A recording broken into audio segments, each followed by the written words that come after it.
Dan jangan terlalu banyak scroll konten video yang tidak ada manfaatnya, karena hanya akan melelahkan pemikiran kita.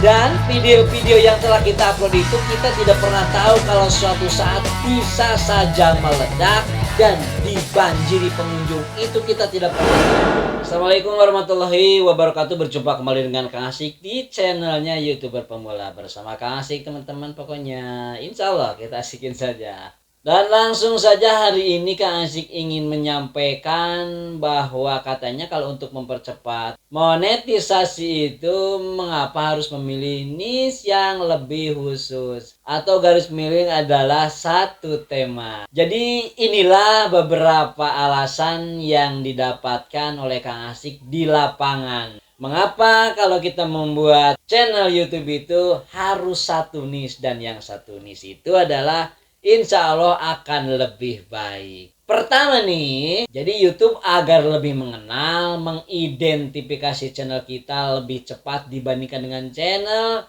yang campuran atau serba ada. Sehingga channel yang temanya satu niche akan lebih mudah dikategorikan oleh YouTube itu sendiri. Mengapa demikian? Karena channel yang pembahasannya spesifik dan fokus terhadap satu pembahasan akan lebih mudah ditemukan oleh calon subscriber yang mencarinya.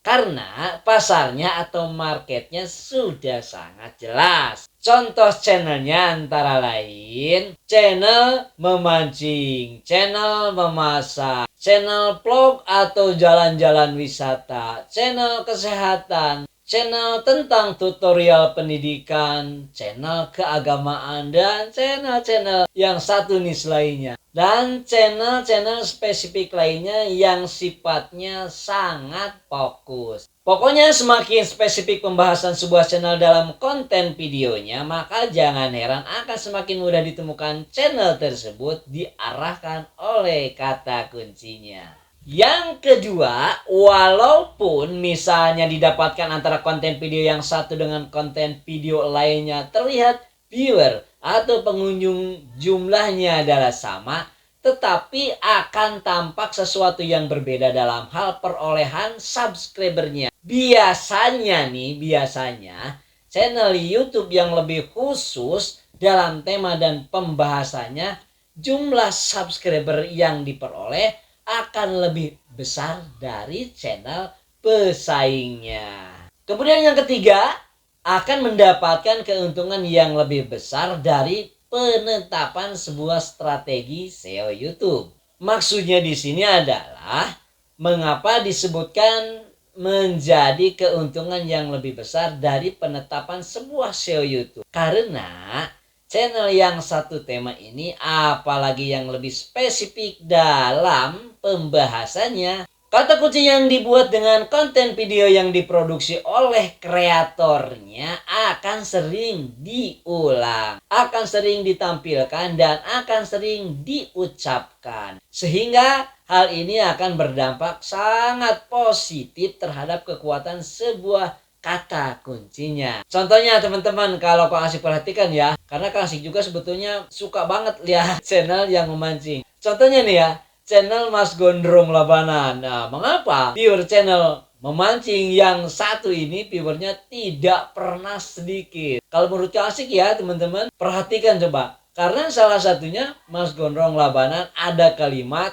khas yang sering diucapkan oleh beliau dalam setiap konten videonya. Terutama manakala beliau lagi strict deh ya. Apa coba yang sering diucapkan? Alhamdulillah, katanya itu selalu diucapkan.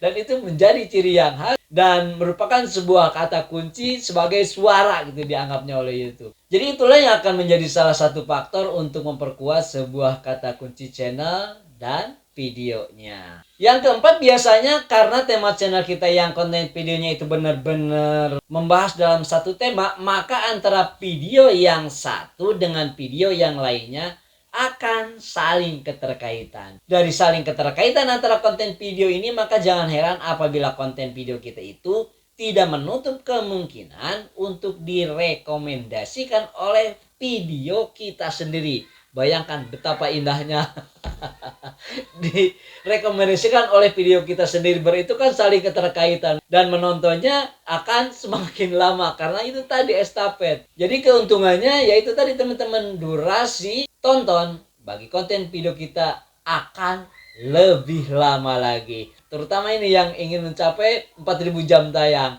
Jadi makanya ayo membuat konten videonya satu tema saja. Yang kelima, karena tadi dikatakan bahwa apabila channel kita membahas yang satu tema dan tidak pernah membahas yang lainnya, dan selanjutnya tidak menutup kemungkinan untuk direkomendasikan oleh video kita sendiri seperti yang tadi Kang Asik sebutkan. Jadi maka jangan heran apabila penontonnya akan banyak melihat konten video kita di dalam satu channel yang sama. Jadi terus bolak-balik lagi ya. Apalagi playlistnya sudah lengkap. Ketika di akhir video kita tampilkan juga iklannya. Iklan tentang konten video kita, iklan tentang playlist kita. Jadi akan semakin penasaran, maka penonton juga biasanya mengklik di playlist tersebut. Jadi kasarnya apabila penonton sudah merasa puas dengan tema channel berikut konten videonya, maka dengan sendirinya tidak menutup kemungkinan untuk terus berputar dalam playlist channel kita. Yang keenam, jadi walau bagaimanapun ternyata bahwa channel yang membahas hanya satu tema dalam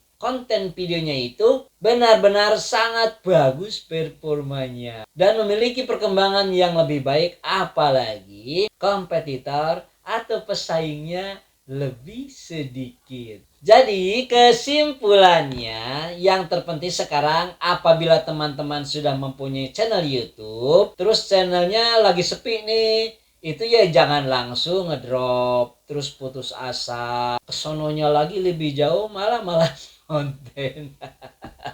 Itu sudah saya rasakan. Apalagi channelnya sudah satu tema, subscribe-nya sudah di atas 500, kita ya teman-teman minimal harus ingat perjalanan membangun channel YouTube itu. Tahu sendiri kan ya, teman-teman juga merasakan sendiri begitu lelahnya gitu kan membangun channel itu. Pokoknya untuk mempunyai penghasilan di YouTube itu ternyata tidak cukup 1 tahun, lama banget. Ini yang Kang Asik alami, ini yang saya alami. Ya mungkin kalau teman-teman yang lain konten videonya bagus, penyampaiannya bagus, ya mungkin 3 bulan sudah mulai. Kalau saya lama banget. Mudah-mudahan kalau teman-teman tidak seperti apa yang saya alami, bahkan teman-teman insya Allah akan lebih baik dari saya tentunya. Terus terang saja untuk mendapat penonton yang banyak, yang saya alami adalah terdapat beberapa faktor. Antara lain, 1, thumbnailnya harus menarik. Menarik di sini bukan hanya bagus gambarnya saja, atau hanya menarik dan bikin penasaran kata-katanya doang. Akan tetapi harus ada keterkaitan antara gambar dan kalimatnya. Yang kedua, judul videonya bikin penasaran. Ini sangat penting sekali karena setelah pandangan pertama dari thumbnail, maka akan diperkuat dengan judul video yang akan kita suguhkan. Apabila thumbnail dan judul video sudah berhasil memikat hati pengunjung, jangan diragukan lagi, maka penonton akan masuk untuk menonton video kita dan menontonnya akan bertahan berlama-lama. Ketiga, videonya harus mewakili apa yang penonton cari. Ini sudah jelas. Orang mencari konten video kita memang kan ada sesuatu yang dicari, terutama dengan kebutuhan untuk konten videonya. Ketiga, videonya harus mewakili apa yang penonton cari. Maksudnya video tidak berbelit-belit dan mudah dimengerti. Durasinya tidak terlalu pendek, tidak juga terlalu panjang. Karena ada hal yang harus diingat, bahwa kekuatan mata kita untuk bertahan menonton secara fokus itu adalah antara 5-10 menit saja. Itu pun kalau konten videonya bagus. Jadi dalam durasi video ini kita harus menciptakan tayangan yang berkualitas. Jadi pokoknya terus saja teman-teman upload video sebanyak-banyaknya. Dengan kata lain adalah yang sering bosan kita dengar sebagai konsisten upload video. Dan jangan takut teman-teman bahwa video yang telah kita upload itu sudah dipastikan akan menjadi sebuah aset atau kekayaan channel kita. Dan video-video yang telah kita upload itu kita tidak pernah tahu kalau suatu saat bisa saja meledak dan dibanjiri pengunjung. Itu kita tidak pernah tahu. Baiklah sahabat YouTuber pemula, semua sahabat yang asik, kita tetap bersemangat, jangan pernah mengeluh dan jangan terlalu banyak scroll konten video yang tidak ada manfaatnya, karena hanya akan melelahkan pemikiran kita. Jadi lebih baik terus berkarya dan kita percaya diri dan tahu diri apa yang kita bisa dan apa yang kita mampu saja. Jumpa di konten video selanjutnya. Wassalamualaikum warahmatullahi wabarakatuh.